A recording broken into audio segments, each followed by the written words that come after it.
Tá aí, que já aconteceu. Márcio, vamos lá. Essa nova modalidade que agora tirou aquela base do ICMS, ela consegue equiparar a perca do passado no decorrer dos anos?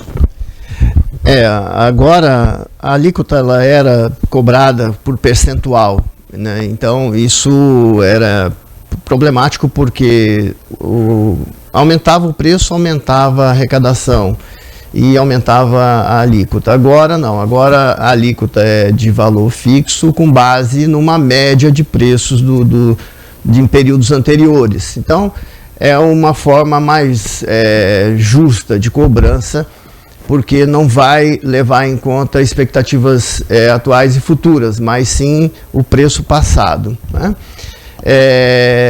Em relação ao preço da Petrobras, né, lá foi anunciado aí que acabou a paridade internacional. De fato, a paridade como era, né, uma regra fixa, ela foi modificada, mas ela ainda, né, a Petrobras, como ela tem um capital privado muito grande, tem acionistas, e os acionistas também têm peso nas decisões da Petrobras, fizeram uma média de preços que é baseada no preço do petróleo no mercado internacional.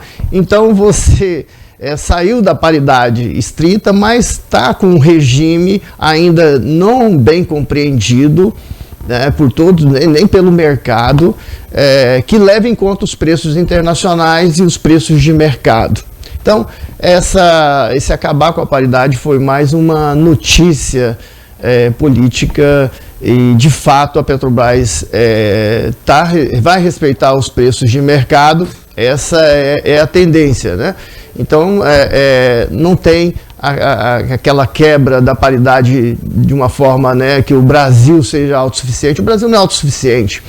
A gente está vivendo agora um momento tranquilo em que essa nova fórmula implementada pela Petrobras, ela é conveniente, porque nós temos um preço do petróleo no mercado internacional relativamente estável e baixo. Nós estamos com o petróleo a média de 75 a 78 o barril.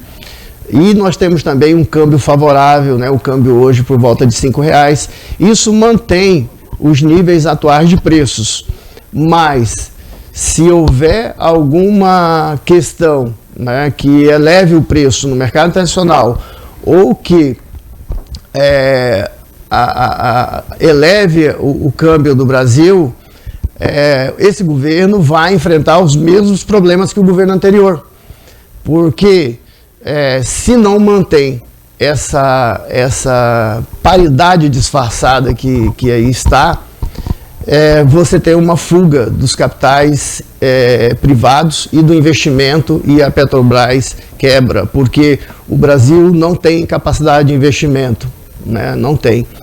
Então, o governo vai ficar numa situação mais complicada e vai ter que negociar com estados, vai ter que negociar com outros agentes econômicos. Então, a paridade, aquela que era antes, só mudou a lei, mas a forma continua basicamente a mesma. E a situação atual é confortável. E pelo dólar, né, que o dólar vem... que é a política internacional. Outra coisa, Otacílio. Mas falou uma coisa que é uma pura verdade. Abrasileirou, que foi um compromisso de campanha. Mas semana o Conselho da Petrobras, essa semana, ele, na verdade, aquilo que eu já lhe falei, quando eu conheci, eu vendo você, dando entrevista aqui para a Rema, você falou em refino. Eles aprovaram investimentos em refinarias. Qual o melhor caminho? Reforma tributária, porque não tem uma política hoje de combustível, ainda nem o governo passado e nem esse. Está jogando, mexendo, mas ainda não acertou. Qual seria a melhor política para dar uma estabilização à economia, ao mercado? Então, né, Zezinho, por exemplo, essa medida aí que agora cobra, né, o tributo, o ICMS, em uma única etapa, né, uma única fase, por exemplo, já ajuda muito toda a cadeia produtiva, né? Porque era um embaraço fiscal e a reforma tributária ela deve vir para isso, para principalmente simplificar a cobrança de tributo. Hoje você tem pequenas empresas que tem que contratar às vezes até 2 contadores, um para fazer aquela contabilidade normal, para prestar conta, e outro que vai mexer com a questão da elisão fiscal, né, para o empresário não ter que pagar tributo indevidamente, porque realmente a nossa legislação tributária, né, o nosso sistema ele é muito complexo e aí, né, por exemplo, essa medida que foi adotada agora, a monofasia da cobrança do ICMS, é fantástica, né? Foi uma medida aprovada pela emenda constitucional 33 lá em 2001, que dependia de uma regulamentação que foi regulamentada no ano passado, né, a lei número 192. Isso já simplifica, ajuda muito, né, todo o segmento. Posto, por exemplo, hoje não vai precisar de contratar pessoas para fazer aí, contadores aí, ou especialistas na área, para fazer elisão fiscal. Isso já ajuda, já contribui bastante. A reforma tributária ela é fundamental para isso. Né? Não espere ninguém aí que a carga tributária vai cair, mas já simplificando ajuda bastante. Deve cair a partir do momento que o Estado aí melhora a sua forma de atuar ao longo dos anos. Não espera uma queda logo de imediato, que isso aí está totalmente descartado. Mas é fundamental que venha a reforma, né? Essa questão também da Petrobras aí de buscar agora refinar, eu acho que já passou até um pouco do tempo, né? Porque nós estamos num processo de transição que vai ser longa ainda, vai ser 20, 30 anos. E há possibilidade hoje, os processos Fabris, Zezinho, estão ficando cada vez mais simplificados, né? Então aquela refinaria que há 20, 30 anos atrás era altamente complexa, hoje ela vem se... Lógico que ela não deixou de ser complexa, mas ela vem cada vez mais simplificando, com plantas menores, mais baratos, produzindo praticamente a mesma quantidade, com prazo de maturidade do investimento mais rápido. Eu acho que ainda dá tempo de a gente pegar e investir no refino, reduzindo a nossa dependência, né, do mercado internacional. Isso por si só também não garante, viu? Porque você imagina, né, nós temos refinarias aqui que vão ser que são privadas, vão permanecer privatizadas, né, no meio empresarial. Você imagina se a Petrobras mantém o preço artificialmente. As refinarias privadas podem muito bem, já que o mercado internacional está pagando mais, exportar a nossa gasolina e faltar gasolina no Brasil. Isso por si só não garante, né? Você tem que ter uma política econômica mais forte. Por exemplo, já a gente vai falar sobre a questão dos incentivos para os carros novos. É medida paliativa. Cadê a política industrial que lá na frente não vai depender de uma política como essa? Eu acho que o Brasil tem que retomar essas políticas. Reforma tributária é fundamental, tá certo? Que simplifique, né? Que reduza essa complexidade. A gente sempre fala, né? Só a nossa legislação do PIS/COFINS, só de sumário, a nossa legislação tem 66 páginas, é uma coisa absurda, só de sumário, né? Mais de 30 e tantas mil páginas, né? Olha a complexidade que é isso. Então, e cada vez mais vai ficando complexo. Surgiu um produto novo, as tecnologias estão aí para isso. Surgiu um fato novo, por exemplo, é cobrado um tributo sobre aquilo. Por exemplo, vamos cobrar tributos agora sobre as casas de apostas online. Aí vai aumentar mais página, né? É um serviço que está sendo prestado. Então, tudo isso é fundamental que a gente faça uma reforma tributária que simplifique, né? Que torne a vida do empresário mais fácil, né?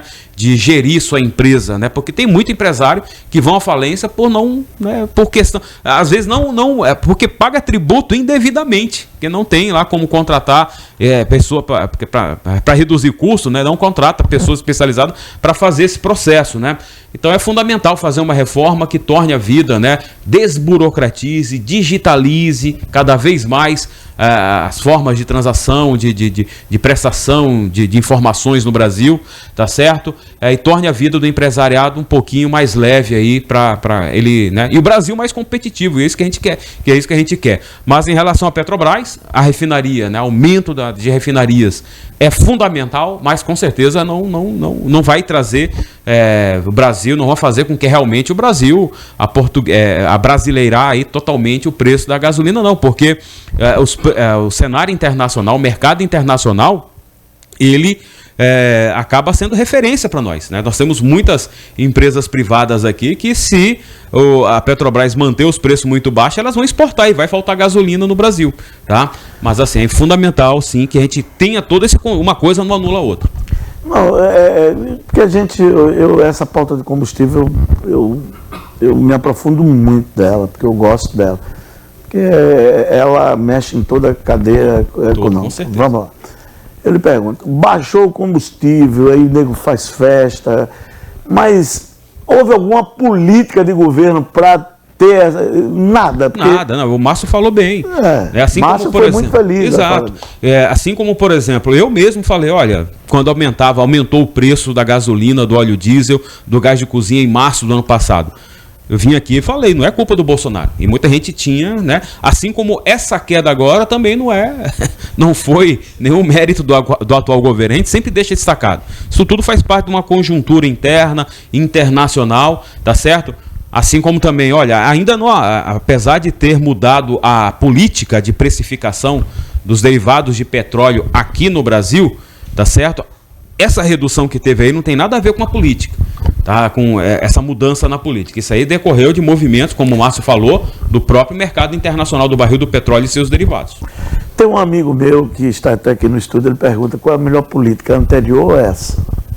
Que para mim é a mesma coisa. A anterior que você fala, a do PPI? A de paridade. Olha, o próprio Bolsonaro tinha falado lá, a gente sempre bate isso aqui, viu, Zezinho? Lá quando ele foi candidato em 2018, vamos adotar um modelo misto, tá certo? Olha, o Brasil produz quanto? 70%. Não precisa, vamos dizer assim, abrasileirar, né? Ou seja, você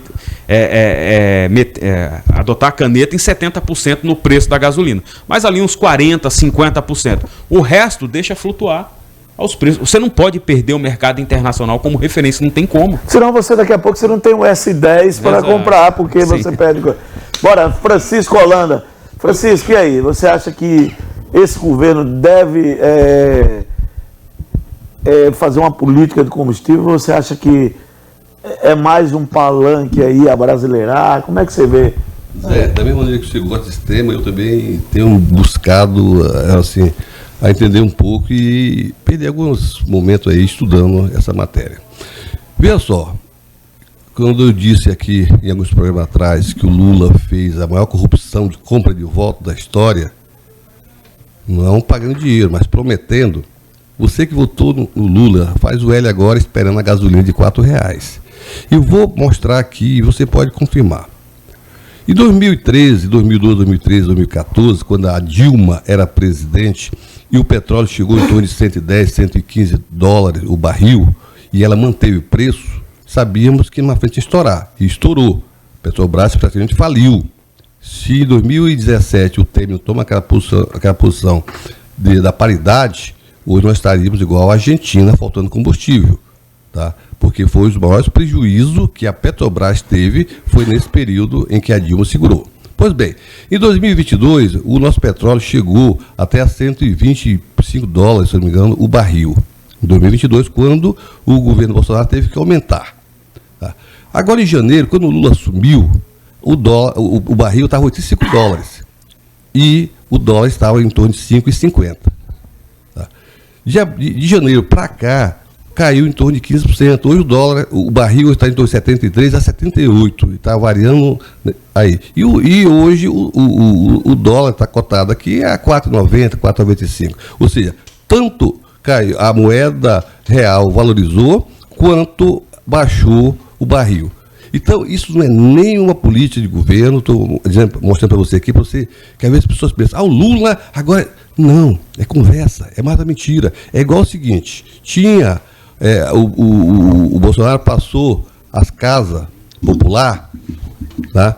Brasil Popular. E agora o que aconteceu? Ele só mudou de nome. A mesma coisa da Bolsa Família. Tá? Ele só trocou o nome. Essa história que tirou da paridade, eu só acredito quando tiver o aumento do petróleo. É a mesma. Então, isso é mentira para enganar. Outra coisa que Rondônia, mais um L, achou aí 20 centavos, tinha baixado o litro da gasolina. A gasolina, está falando agora com o pessoal do sindicato, o Eduardo, ele passou a informação, e vai ficar em torno de 6,2 a 6,9, essa é a média que fica a gasolina aqui em Porto Velho. Ou seja, quem estava esperando pagar R$4 vai ficar esperando, porque isso não vai acontecer. Isso é, mas como eu sempre te falei... Isso foi promessa de campanha. Foi promessa de campanha. Isso foi um engodo, isso foi a compra, que eu falo, foi a compra de voto que ele não cumpriu. Ou seja, ele tinha que ser caçado por mentir para a população, para mentir para você. Por isso você fez o L. Vamos continuar fazendo o L. E eu estou bastante consciente, não votei, não preciso fazer o L e vou muito rir das pessoas que votaram e da picanha também. Otacílio, uma coisa interessante aqui, até que meu amigo aqui me deu. PIS, CONFIS, 1º de julho, ele volta. Eu lhe pergunto, pela política que Haddad já demonstrou lá atrás, você acha que ele vai desonerar ou ele vai... Como é que você vai ver? É difícil, né? Até porque pela proposta, né, do novo marco fiscal, a confiança do governo é no aumento da receita, né? Então, ou seja, é a aposta dele. Exato. Que ele fala muito em taxar coisas que não são taxadas, que merecem realmente, por exemplo, já falamos aqui, essas apostas online, né? Essas empresas estão enviando bilhões para os seus países de origem, Grécia, Rússia. A Rússia está ganhando bilhões aqui no Brasil. A maioria dessas empresas aí são estrangeiras, né? Não são taxadas, tudo tal, né? E dá para você conseguir 15 bilhões por ano tranquilamente taxando elas, né? Agora, o novo marco fiscal aí que vai substituir é ser apegado, ou seja, você não vê, lamentavelmente, isso eu faço uma crítica, né? Por exemplo, votaram aí a questão dos ministérios. Não acho que também ter 22 ministérios seja uma coisa relevante, pois nós perdemos muita coisa. Tivemos um super ministério na economia, né, que congregou planejamento, indústria, comércio, né, comércio exterior e tudo mais, e meio que algumas coisas ficaram devendo ali. Então é importante você ter planejamento, indústria, comércio exterior. Agora, por exemplo, tem muitos ministérios que não precisa, né? Você tem um Ministério da Agricultura e cria um Ministério da Pesca. Tem razão de ser. Pesca é importante, mas o Ministério da Agricultura... chama-se acomodação política. Não. Mas tinha espaço para você reduzir ministério, tem espaço para você reduzir custo. Sempre faço minha crítica em relação à gastança que o Lula faz quando viaja. Isso aí era uma coisa que todo mundo sabe, né? E, além de outras coisas, eu sempre falo, né? A Dilma caiu, se ela fosse, né, se ela tivesse feito ali, cortado na pele vários custos, ela não teria caído não, mas ela não fez, né? Ela acho que tinha toda a questão política por volta, mas ela não cortou na pele, ela não reduziu o gasto, ela não fez nenhum esforço, né? Tudo dela era aumentar tributo e tal, e ela vai cair mesmo, né? Porque a sociedade não suportava mais. Então há espaço para você reduzir custo, despesa, tudo tal, mas não espere não que o Haddad, né, o Ministério da Economia, da Fazenda, vá pegar e fazer um esforço para permanecer a política de desoneração, porque a nova política do governo é baseada em aumento na receita e não de redução da despesa.